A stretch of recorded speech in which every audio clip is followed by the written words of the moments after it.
Ang Mangangaral Kapitulo 9, sapagkat lahat ng ito ay inilagak ko sa aking puso, upang siyasatin ang lahat ng ito, na ang matuwid, at ang pantas, at ang kanilang mga gawa, ay nangasa kamay ng Diyos, maging paibig o pagtatanim hindi nalalaman ng tao, lahat ay nangasa harap nila. Lahat ng mga bagay ay nagsisidating na para sa lahat, may isang pangyayari sa matuwid at sa masama, sa mabuti, at sa malinis, at sa marumi, sa kanyang naghahain at sa kanyang hindi naghahain, kung paano ang mabuti, gayon ang makasalanan, at ang sumusumpa, gaya ng natatakot sa sumpa. Ito'y isang kasamaan sa lahat na nalikha sa ilalim ng araw, na may isang pangyayari sa lahat, oo, gayon din, ang puso ng mga anak ng mga tao ay puspos ng kasamaan, at kololan ang nasa kanilang puso habang sila'y nanggabubuhay, at pagkatapos niyaon ay napatutungo sa pagkamatay. Sapagkat sa kanya, na napisan sa lahat na may buhay ay may pag-asa, sapagkat ang buhay na aso ay maigi kaysa patay na leon. Sapagkat nalalaman ng mga buhay, na sila'y mangga mamatay, ngunit hindi nalalaman ng patay ang anumang bagay ni mayroon pa man silang kagantihan, sapagkat ang alaala sa kanila ay nakalimutan. Maging ang kanilang paibig, gaya ng kanilang pagtatanim at ng kanilang pananaghili ay nawala ngayon, na wala man silang anumang bahagi pa na magpakailanman sa anumang bagay na nagawa sa ilalim ng araw. Yumaon ka ng iyong lakad, kumain ka ng iyong tinapay na may kagalakan, at uminom ka ng iyong alak na may masayang puso, sapagkat tinanggap na ng Diyos ang iyong mga gawa.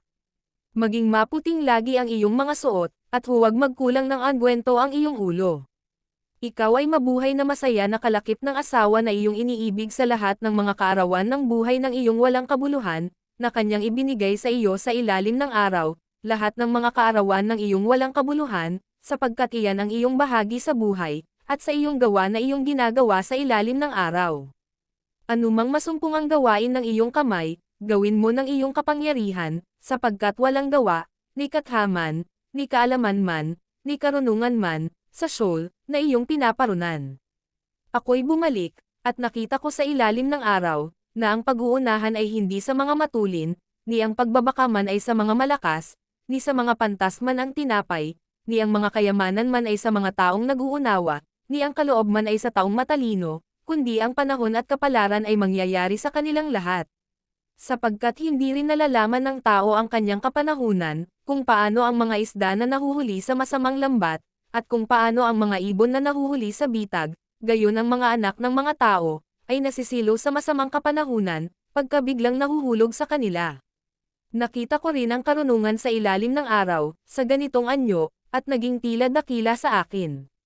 Nagkaroon ng maliit na bayan, at iilan ang tao sa loob niyaon, at may dumating na dakilang hari laban doon, at kumugkob, at nagtayo ng mga malaking tanggulan laban doon.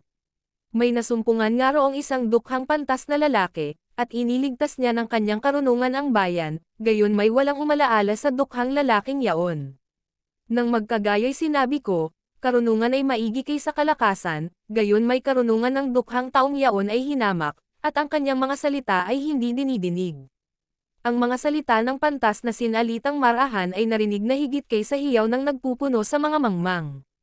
Karunungan ay maigi kaysa mga sandata sa pakikipagdigma, ngunit ang isang makasalanan ay sumisira ng maraming mabuti.